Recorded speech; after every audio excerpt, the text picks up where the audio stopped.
對於我嚟講，過去可能係一個同事嘅存在啦，因為我哋始終係喺訓練班嗰度認識。咁而家呢，我哋經歷咗非常之多啦，由我們嘅秘密到而家拍完只有你。我覺得佢其實係一個非常特別，一個可以係話一個安全區，佢係我嘅安全區，冇錯。即係好慶幸佢可以同我一齊演出啦。經過好多唔同嘅歷程，好多唔同嘅事情，係咯，好多唔同嘅經驗。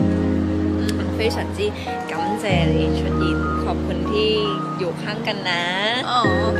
เราผ่านอะไรกันมาเยอะมากเราผ่านอะไรกันมาเยอะมากเป็นคุณที่แบบอยู่ในเซฟโซนแล้วก็เป็นคนที่สำคัญคนหนึ่งเลย無論將來發生咩事都好，我都係一個重要嘅人。